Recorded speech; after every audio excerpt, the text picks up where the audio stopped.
one of the things that's really popular in Taiwan is these little corner bakeries.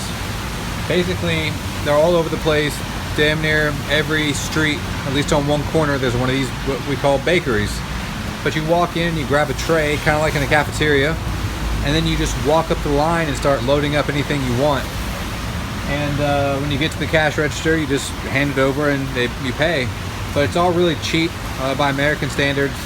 By local standards, it's normal price. But they have a really wide variety, from deli stuff like meat with bread to cakes to pastries to all sorts of stuff. And then of course you can get drinks there and everything else. But this one here,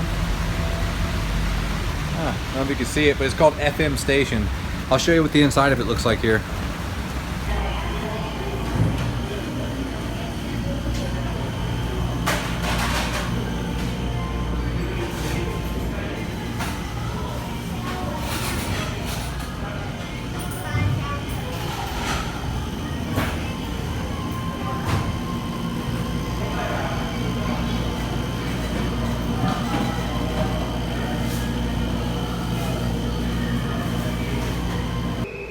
Ooh, it's hot as fuck down here, but I've got all my scooters lined up here.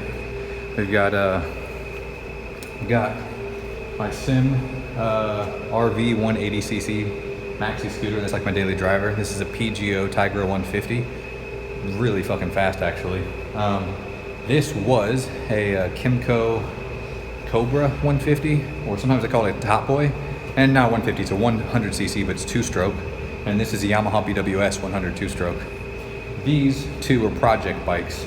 These two are running bikes. I usually ride the Sim, and Ellie usually rides the Tigra. But man, as I'm taking this apart, I just got this. I got it for free. Somebody was like, "Yeah, take it off my hands." I was like, "Oh yeah, I'll turn it into something."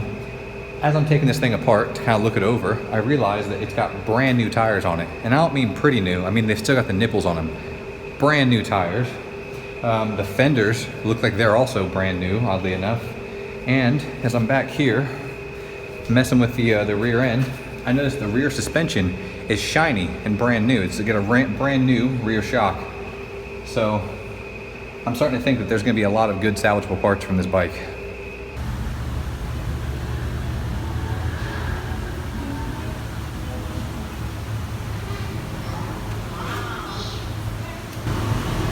Claw machines are super popular in Taiwan.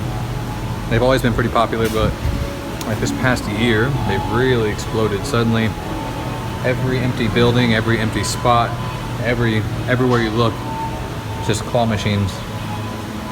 And it's cool because unlike in America where you get like stuffed animals and stuff, and these claw machines you can get anything from electronics to sex toys to regular toys to stuffed animals. Even the stuffed animals though are usually pretty cool. Like you have a giant fish that looks like a sushi fish, or a roll of sushi, or a big stuffed thing that looks like a dollar bill or $1,000 bill, and it's like a stuffed pillow. All sorts of cool stuff. Yeah, pretty cool. We're heading down to Tainan because my buddy Kieran is competing in his first powerlifting meet. I guess he's been kind of sick lately. He said he's getting over a cold, so he's not expecting the numbers to be too high. But I think he'll probably be one of the stronger guys at the competition. A lot of the local guys, they have a tendency to, with the way they train and the way they diet and everything else, they end up getting pretty big and looking really impressive, but they're very rarely strong at all. And Kieran is also super humble and never wants to give himself any credit. So the top guys at the competition who are local will probably not be very impressive, not at all impressive by Western standards. And Kieran will most likely do better than he's admitting he'll do. So I have high hopes for him. But really, it's not about the numbers. It's more about the experience. He's been talking about doing a powerlifting meet for a few years, like since I met him. And he's had some of his own struggles and some of his own setbacks, and kind of chaotic, hectic stuff happen, but it's finally taking place now. So got me and Ellie and Liam are all heading down to kind of be his cheerleaders, and I'm going to record the whole thing, and hopefully we get some good stuff.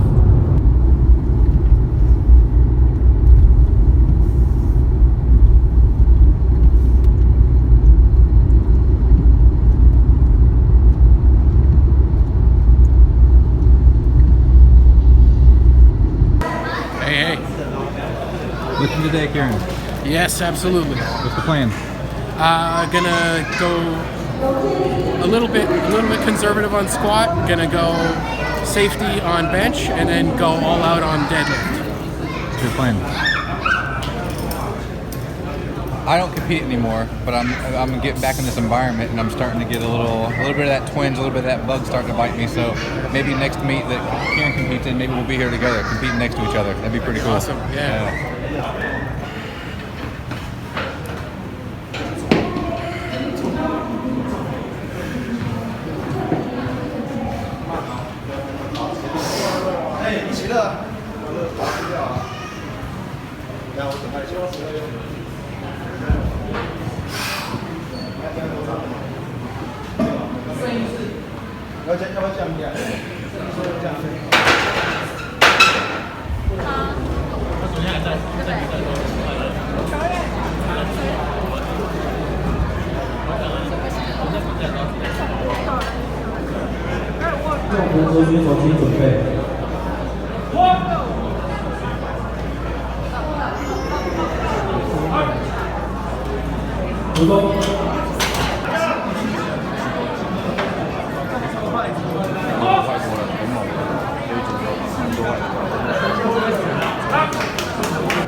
We're still at this competition. We've been here all day. I think we got here around 1 o'clock and we were late because our buddy wasn't lifting yet. And it's now about 7 o'clock and they're still doing bench press. They still have to do all the deadlift after this, after they finally finish bench. And then, of course, they do the award ceremony. So we're gonna be here all night. But Ellie was nice enough to agree to go out on a food run for me since I'm getting a bit hungry.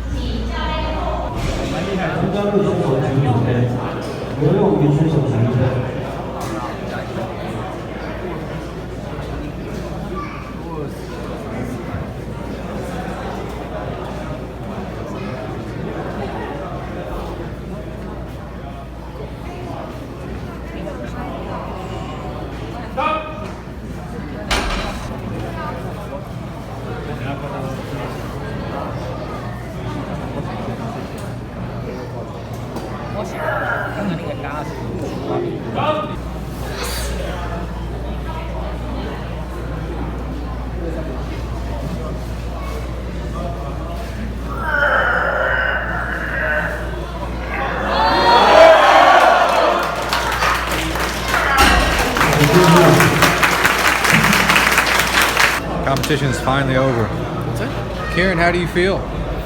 Absolutely incredible. Just stoked. He did pretty fucking good. 230 deadlift, yeah? Yep. 230. Got it. 185 squat? Yep. What was your bench? 105. Safety. Pretty good for a bad shoulder. Yep. All right, see where he lands. All right, so here at Donghai, the one of the things we're really proud of is their farm. They've got like geese and chickens and cows, but the cows are the big deal.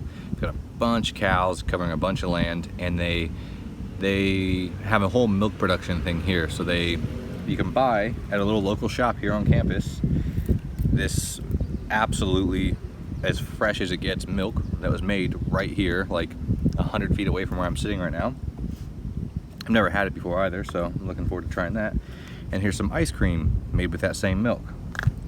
So we got a little bit of time to kill before I have to go over here and review this lake area with my professor. So I'm gonna try this stuff and see how it is. Thank you for the milk. So they brought what we thought was a farmer over here to help us with one of the sustainability projects. And from overhearing what he's saying, it sounds more like he's a botanist than a farmer.